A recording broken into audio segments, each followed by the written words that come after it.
Bem, nós presumimos que ali no Ministério das Finanças, quem lá está, e esperemos que lá esteja o Sr. Ministro e o resto do gabinete, já devem estar fartos de ouvir este barulho. É só para dizer que é até às 6 da tarde, portanto ainda vão ter que esperar mais um bocadinho, porque ainda faltam umas horinhas, não é?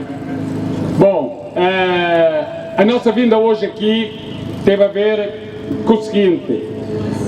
Como se sabe, está em vias de aprovação, ou está em discussão, o Orçamento do Estado para 2024, a proposta de lei do Governo, e portanto nesta altura este é o local próprio, eu diria adequado, para nós podermos vir falar um pouco sobre o Orçamento do Estado para a Educação no próximo ano e até o Orçamento do Estado de uma forma geral.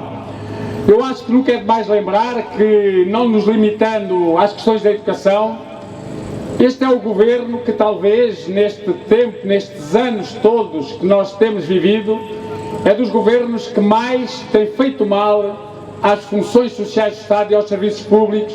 Basta ver o que se passa neste momento na saúde, no SNS, o que se passa na educação, a falta de profissionais, o abandono dos profissionais de um serviço público que é essencial e que, por isso, por algum motivo, isto está a acontecer, e esse motivo é claramente, tem claramente a ver com o subfinanciamento da educação, no caso dos professores e das escolas, que nos últimos anos se tem assistido. Era suposto que, face à situação que hoje se vive, que o Orçamento do Estado apontasse para um reforço do financiamento na educação, um reforço do orçamento que as escolas necessitam para poderem dar as respostas de que necessitam e que, sobretudo, necessitam os nossos jovens, os alunos e as famílias. Só que isso não acontece. Aquilo que o Orçamento do Estado prevê para a educação para 2024 é um aumento de 5,7%, ou seja, um aumento igual à inflação. Portanto, 2024, na ótica do Governo e na intenção do Governo, os problemas de 2023 e dos anos anteriores irão manter-se e arrastar-se, e quando assim acontece significa que vão agravar-se, porque a única coisa que o Governo prevê é manter o mesmo nível de financiamento, só atualizando no valor da inflação. Em relação aos profissionais, como sabemos, aquilo que os professores reivindicam é, obviamente, a valorização também material da sua profissão e da carreira. Mas os salários nunca estiveram tão desvalorizados. O economista Eugênio Rosa, há poucos dias, divulgou alguns estudos sobre, entre outros também, os professores e a desvalorização dos seus salários, e o que é que ele conclui com os dados oficiais que são disponibilizados no site da DGAEP, que fica precisamente nas traseiras do Ministério das Finanças, que entre 2010 e 2021 o salário líquido, o valor da remuneração líquida mensal, em média, entre 2010 e 2021, portanto praticamente na década, perdeu 13,3% nessa década de poder de compra. Mas mais que isso, entre 1 de janeiro de 2022 e abril de 23, portanto num ano e 4 meses, o salário, o valor da remuneração média mensal líquida dos professores perdeu mais 12,4%. Portanto, há de facto uma desvalorização muito grande do salário líquido dos professores, que é precisamente aquele que permite alugar, pagar a habitação, que permite as pessoas viverem e viverem em condições dignas, que não é o que para muitos professores hoje se lhes oferece, e por isso eles desistem. Nestes dias que temos andado na rua, temos apanhado inúmeros outros trabalhadores que são professores profissionalizados. Há dias em Almeirim apanhámos o chefe da GNR, que lá estava, naquele comando que estava ali a fazer a segurança à escola. Apanhámos uma técnica superior da Câmara. Apanhámos o comandante também da GNR, que nos dizia: eu tenho o 12º ano e a minha mulher é professora licenciada, eu ganho o dobro dela.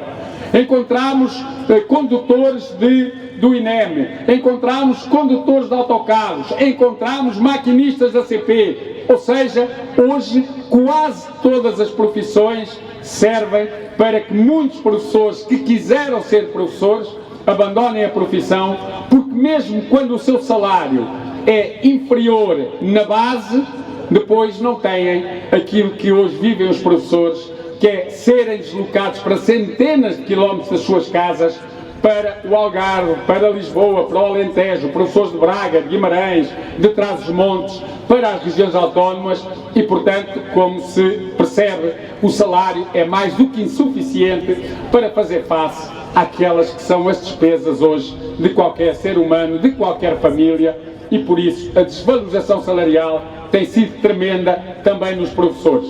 A par da desvalorização salarial, temos a situação da carreira. E relativamente à carreira e ao tempo de serviço, eu diria que hoje, e cada vez mais, o governo de António Costa, de Fernando Medina ou de João Costa, entre outros, é um governo cada vez mais isolado.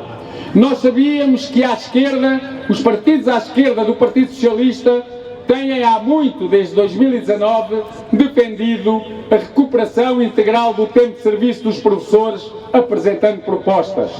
Mais recentemente, foram partidos à direita que também vieram apresentar propostas, mesmo alguns que em 2019 fizeram marcha atrás, mas que agora avançaram com propostas concretas para a recuperação. Foi o Presidente da República que também tomou posição recentemente, a quando do dito acelerador, de que os professores deveria haver uma negociação para um faseamento para essa recuperação. É a opinião pública, repetem-se vezes sem conta, repetem-se as sondagens de opinião e sempre cerca de 2/3 das pessoas, dos portugueses, dão razão à reivindicação dos professores.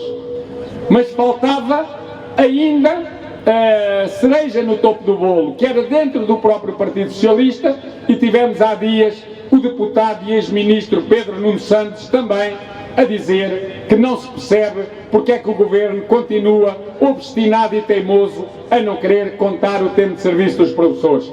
É claro que quando este protocandidato a líder do Partido Socialista diz isto, é porque ele sabe que os professores do Partido Socialista, só porque o são, não têm uma situação diferente e reclamam, como os outros professores, porque são acima de tudo professores, reclamam aquilo que é seu, que é o seu tempo de serviço. E por isso é que não se entende, e os professores não compreendem, como é que colegas seus, que são deputados do grupo parlamentar do Partido Socialista, têm a lata de cada vez, e isso aconteceu no dia 4 de outubro, véspera do Dia Mundial do Professor, cada vez que há projetos, ou de lei, ou de resolução, que vão no sentido da valorização da profissão docente, o grupo parlamentar do Partido Socialista, onde muitos professores são também deputados, sem qualquer pejo, imediatamente vota em bloco e, portanto, chumba imediatamente essas propostas de valorização, nem sequer permitindo que possam baixar à Comissão para discussão. O senhor deputado Porfírio Silva ficou muito incomodado que se tenha dito que, e achou que era populismo, que os senhores professores, os nossos colegas professores, deputados do Partido Socialista, deveriam ter vergonha de votarem contra si mesmos, contra os seus colegas, e que não compreendia como é que nós tínhamos um discurso deste tipo. Nós percebemos que o senhor deputado Porfírio Silva e outros deputados se sintam incomodados com as palavras que lhe dirige a FENPROF. É pena que eles não percebam e não compreendem como é que os professores se sentem traídos e tramados por um grupo parlamentar que sozinho tem inviabilizado uma coisa tão justa como é a contagem do tempo de quem trabalhou. Mas nós vamos continuar a lutar. Nós sabemos que cada vez mais há mais gente, e agora, como disse também internamente, mas assumindo publicamente, dentro do próprio Partido Socialista, que já veio dizer da justiça que é esta recuperação de tempo. E, portanto, nós não vamos desistir. E não vamos desistir quando querem pôr a opinião pública contra nós.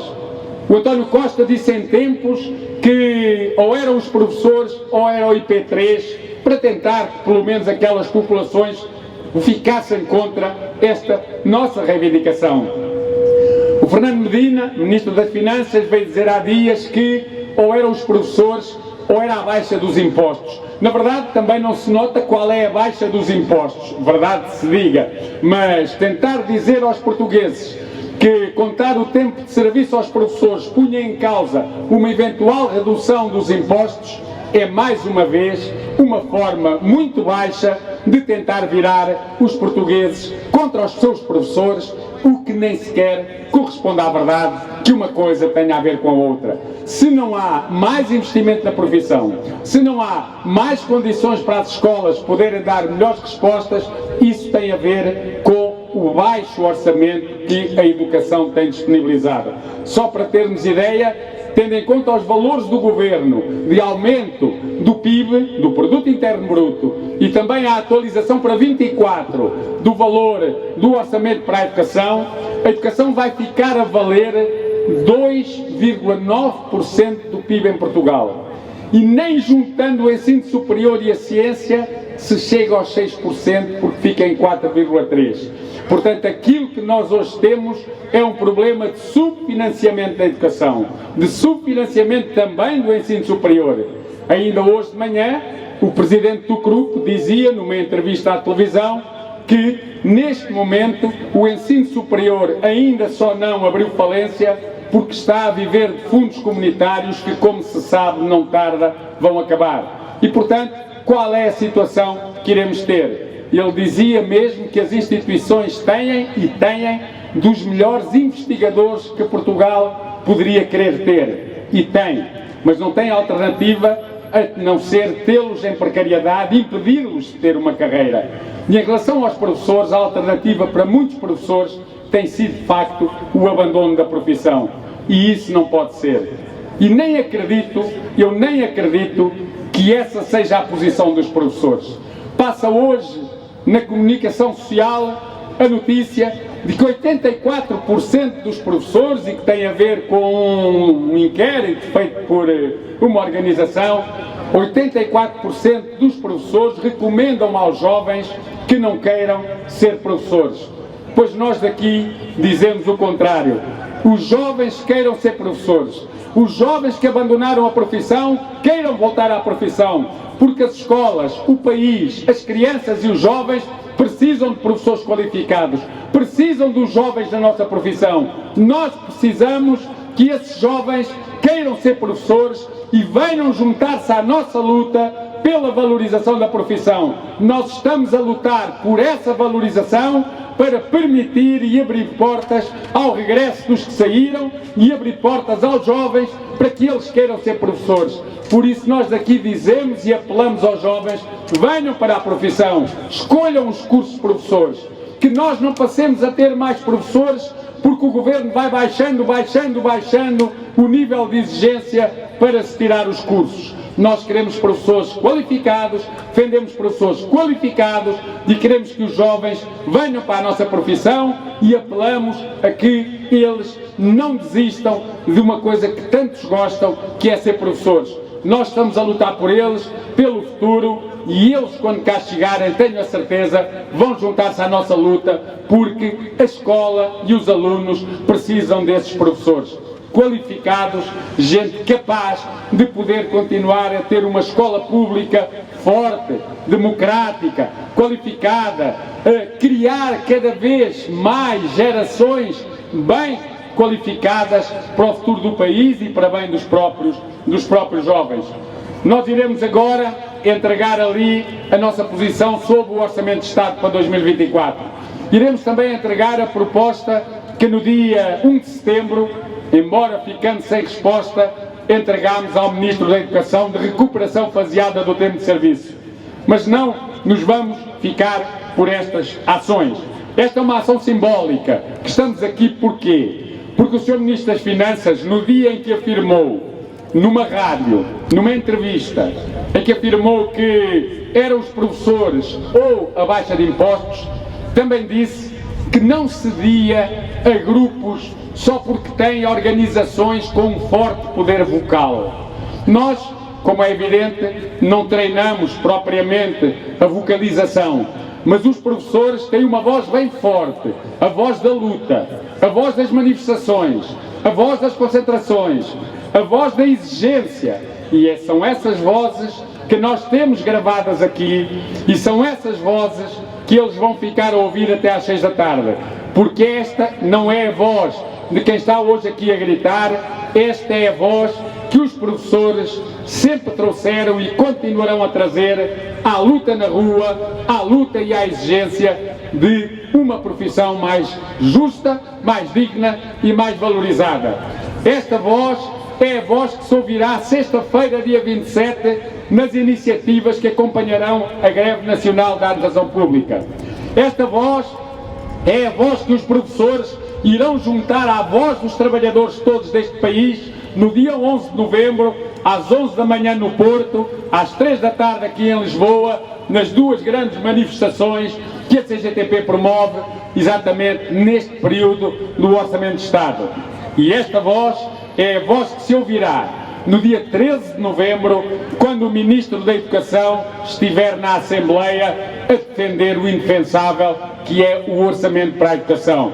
Dia 13 de novembro, vamos nos juntar junto à Basílica da Estrela, vamos descer até ao Largo do Rato, descendo depois pela Rua de São Bento e terminaremos junto à Assembleia da República numa iniciativa que não será uma iniciativa só de quadros, só de dirigentes e delegados, será uma iniciativa dos professores, uma iniciativa da convergência de 9 organizações sindicais e entre as quais a FENPROF para a questão de ter uma forte presença. Nós vamos estar na rua, ora só nós, professores, ou com a administração pública, ou com todos os outros trabalhadores, porque o problema que hoje acontece é um problema geral. Como é que pode um governo dizer que está a fazer um bom trabalho se nos lembrarmos que só nos últimos 4 anos aumentou em 78% o número de sem-abrigo, de pessoas sem casa a viver na rua? Como é que pode estar a fazer um bom trabalho um governo que não põe mão ao preço das habitações, da habitação, e que leva a que muitos portugueses, e muitos são professores, não tenham dinheiro para ter uma casa para viver, e assim até muitos professores recusam colocações aqui, em Lisboa, no Algarve, no Alentejo, longe da sua habitação? Como é que é possível dizer que está a ter políticas positivas um governo que o aumento dos salários, ano após ano, afinal, não é um aumento, é uma marcha atrás, com uma desvalorização cada vez maior do poder de compra dos portugueses? Como é que pode dizer que está a desenvolver boas políticas um governo que não põe travão, nem é aos juros? Podemos dizer que os juros não dependem deles, dos bancos, porque são as orientações internacionais, mas às comissões que os bancos cobram, e hoje a DECO falou disso, poderia ter posto travão, mas não põe, porque é o capital a meter a mão ao bolso dos portugueses, é o capital a lucrar com o empobrecimento dos portugueses, e quando assim é, as políticas destes governos, deste, do anterior e outros, são políticas iguais, ou seja, o capital em primeiro lugar, quem trabalha fica para trás. E é isso que nós contrariamos, e é isso que nós iremos continuar a contrariar. Dito isto, iremos ali entregar então os 2 documentos que há pouco falei, mas eu não podia acabar aqui a minha intervenção porque somos professores, sem falar das centenas, milhares de crianças que vão morrendo naquela guerra assassina e atroz que hoje acontece no Médio Oriente. Os 120 bebés palestinos que estão em vias de morrer porque não há combustível nos hospitais para manter em funcionamento as incubadoras para esses bebés prematuros. Como é que isso é possível? É crime de guerra um míssil que cai na Ucrânia e mata uma criança. E é crime de guerra. Mas também é crime de guerra, não é dano colateral, as centenas de mortes de crianças que todos os dias vão morrer na Palestina. É igual. É crime de guerra quando um míssil cai ao lado e acerta num país que não está em guerra, no caso da Polónia. É. Mas não é um acidente desculpável quando um míssil cai no Egito e mata ou fere uns quantos. Portanto, este mundo não pode ter uma posição quando se trata de uma coisa e outra quando se trata de outra. A guerra é a guerra, como canta o Fausto, e quando temos guerra, a nós não nos cumpre tomar posição por ninguém. Cumpre-nos apenas tomar posição pela paz. E por isso é isso que dizemos, nós estamos a favor da paz, defendemos a paz, e é por isso que também, para além das lutas todas que eu há pouco falei, que nós iremos participar, a FENPROF também marcará presença nas iniciativas pela paz, seja em que região do mundo for, e não há só estas duas guerras, porque a vida humana das crianças, dos homens ou das mulheres vale mais do que qualquer guerra ou que qualquer outro interesse. Vivam os professores portugueses, viva a paz, viva a FENPROF também, e a luta vai continuar, e até às 6 da tarde eles vão ter que ouvir aquela que é a vocalização, a voz dos professores.